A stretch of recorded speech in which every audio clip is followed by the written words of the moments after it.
e peço desde já desculpa por eventuais falhas, porque eu fui convidado recentemente, não cheguei aqui a ter um conhecimento maior do que esse seminário aqui pretende. Mas pelo pouco que eu vi, eu já me senti um pouco em casa e já estou um pouquinho mais à vontade aqui para expor o tema que eu pretendo justamente demonstrar a importância das corporações no direito do trabalho, mostrando inclusive as mudanças que nós tivemos no nosso direito, que está totalmente distante daquilo que alguns ainda consideram o direito do trabalho como a Era Vargas. Então, eu pretendo aqui falar um pouco sobre isso, sobre a constituição do direito do trabalho e do direito social, de modo geral, e as mudanças que nós tivemos, marcantes, e o momento que nós nos encontramos hoje. Nós sabemos que, historicamente, tivemos uma contraposição entre as corporações e o mercado, né? Tivemos a Revolução Francesa, que é o marco histórico de um combate às corporações em prol da liberdade de mercado, da liberdade de contratação.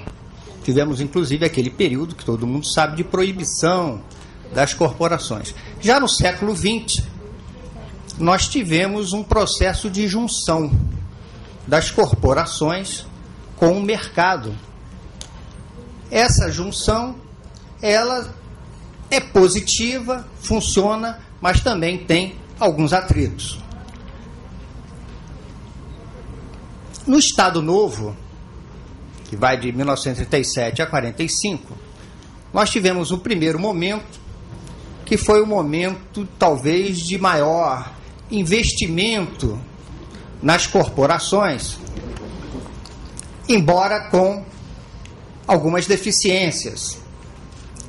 Nessa época, é bem conhecida a tese de Oliveira Viana, que foi o principal teórico nesse primeiro momento do Estado Novo, antes da CLT, né, naquele primeiro momento, em que ele foi o principal articulador da Lei de 1939, que deu origem à classificação das profissões.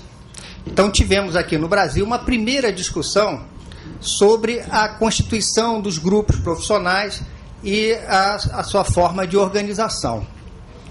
Oliveira Viana se baseou muito no Émile Durkheim, francês, conhecido, sociólogo muito conhecido, em que buscava a constituição de regras a partir do próprio grupo social de suas organizações. Então, Durkheim entendia que os grupos sociais se constituiriam, se organizariam e constituiriam suas próprias regras. Ele chega até a ponto de entender que os grupos sociais organizados seriam mais importantes até que a família na sociedade, né? Tal a valorização que era dada pela teoria de Durkheim. Aqui no Brasil, Oliveira Viana teve uma grande dificuldade. Qual foi? A inexistência de grupos sociais. É o que ele chama de insolidarismo, a falta de solidariedade dos grupos profissionais. Evidentemente, o país vivia basicamente ainda agrário, né, com a cultura do café, muito pouco trabalhador assalariado, bem que esses mais no lado do oeste paulista, né, ainda das migrações em que trouxeram os trabalhadores assalariados para o Brasil. O que ele vai pregar? Vai pregar que, devido a essa defasagem, o Estado deve impulsionar. Daí, então, o Estado ele ter a função de suprir essa falta de solidariedade e da existência até mesmo de muitos grupos sociais. E qual o modelo que vai surgir que é o grande modelo do primeiro momento do Estado Novo, que vai ter repercussão até hoje, enquadrar todos os trabalhadores em alguma categoria. Então, esses trabalhadores, pelo ramo empresarial, se constitui numa categoria que, por sua vez, tem também um instituto de aposentadoria e pensão. Então, você tem um modelo sindical junto com o modelo previdenciário. Inclusive, o direito do trabalho, ele nasce dentro da legislação previdenciária. Estabilidade, extinção do contrato de trabalho, e leis também regulando comércio, indústria, mas ao lado do contrato, ele é basicamente regras vindo dos próprios decretos que constituíam os institutos de aposentadoria e pensão. Pois bem, então nós tivemos um modelo previdenciário e trabalhista vinculado a determinadas categorias. Então, todos os trabalhadores, quando tinham a sua carteira assinada, que não bastava o fato de ter a carteira, porque acho que é até um equívoco, né, se pensar que a carteira do trabalho traz algum benefício. Aqui no Brasil. Em outros países, não. Em que a carteira profissional é o título profissional. O acesso depende da carteira. Aqui não. Aqui a carteira de trabalho é meramente uma anotação do empregador. Aí sim, quando o empregador anota, tem um contrato de trabalho, a prova do contrato de trabalho, consequentemente, surge direito. Mas não o fato de ter a carteira, porque qualquer um pode ir lá e pegar a carteira, aliás, com bastante liberalidade. Tá? Então, o contrato de trabalho, na verdade, é que dá o acesso no Brasil a direitos trabalhistas. Tá? Então, a partir do momento que tem um contrato de trabalho, tem a legislação do trabalho e teria também a legislação previdenciária. O que vai ocorrer? Né? Com o tempo, nós vamos ver que esse processo de Instituto de Aposentadoria e Pensão, eles vão ter uma despesa, né? Porque quando você junta capital para dar aposentadoria e pensão, é um gasto, não tem retorno. Vai ser quando eles vão começar a investir em habitação. Né? Os institutos de aposentadoria e pensão vão começar, então, a aplicar nesses conjuntos habitacionais populares, já isso um pouquinho já na década de 40, etc. e tal, década de 50, por aí.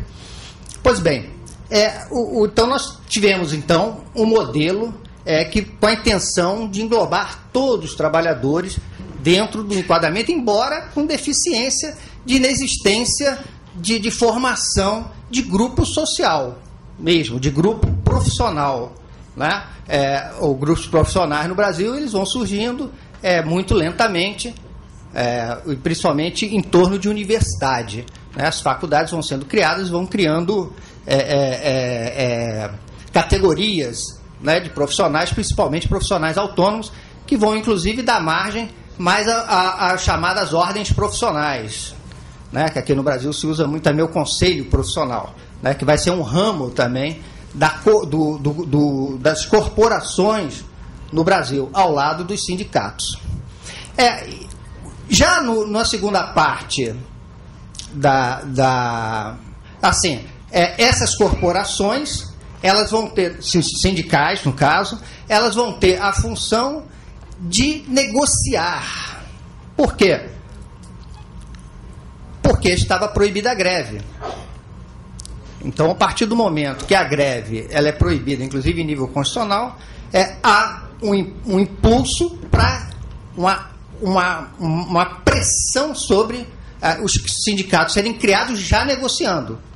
Né? E aí vai ter um primeiro momento interessante, que vai ser já um primeiro momento de possibilidade do direito coletivo, que é o direito de criação de norma jurídica, o que não existia até então. Porque se nós formos pegar um sindicalismo anterior, eles estão muito mais voltados para uma pressão sobre os próprios companheiros, né? Na expressão de Passarelli, né? um teórico italiano. Os sindicatos foram criados para disciplinar a concorrência entre os próprios trabalhadores.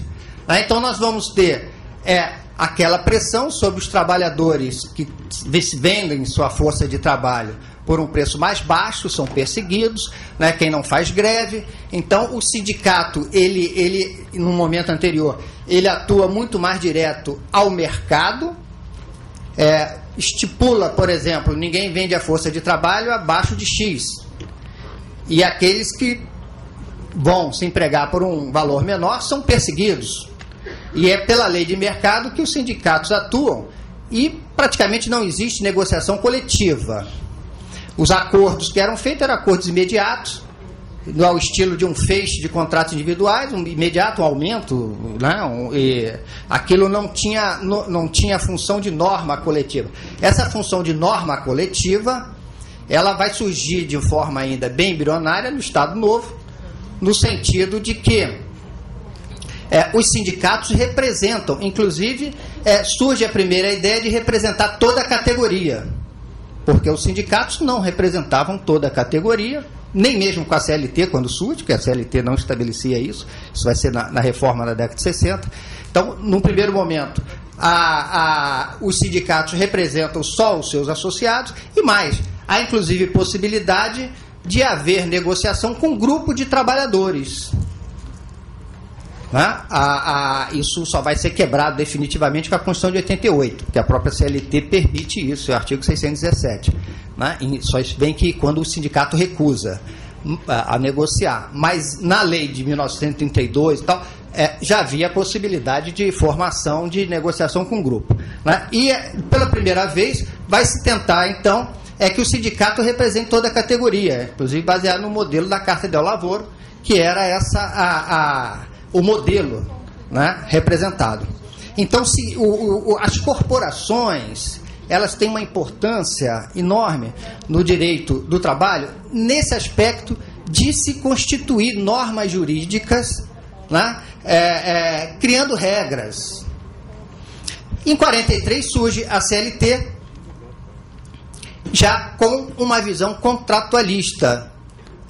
O que hoje, principalmente a doutrina do direito do trabalho se concentra, advogados trabalhistas, são as regras do contrato individual. Né? É lógico que a CLT ela aglutina ali, a legislação sindical 39 foi para dentro da CLT, mas o que eu estou me referindo aqui da CLT é na importância de que se procurou criar uma única regra para todos. Então nós temos ali, se até então nós tínhamos de acordo com categorias, a CLT ela estende algumas regras, por exemplo, da indústria, do comércio, para todos os trabalhadores, enfim, aquelas regras de extinção do contrato, que eram segmentadas. Então é criada a CLT e passa a ter, então, uma concepção mais de contrato, né, e de igualdade entre os trabalhadores. Quer dizer, eu poderia fazer assim uma analogia, correndo o risco de ser grosseiro, entre as corporações ainda oriundas, com as raízes lá da Idade Média, com o Código de Napoleão da Revolução Francesa. Quer dizer, juntando esses dois processos um tanto antagônicos, se constitui aí no direito do trabalho, né, e que nós vamos ver justamente essa tendência, ora uma tendência de igualdade entre os trabalhadores, ora de proteção de uma categoria ou outra, não só por meio de negociação coletiva, mas também por meio da própria legislação. Né? Então nós temos uma regra uniforme para todos, mas nós temos as leis que protegem um, protegem o outro. Né? Eu poderia citar como exemplo aqui, acho que ninguém vai contestar, nós temos uma regra de 6 horas para o bancário, para o caixa, e o supermercado de caixa não tem o mesmo limite de jornada. Né? Então nós temos essas distinções que remonta ainda uma reminiscência ainda de uma época corporativa.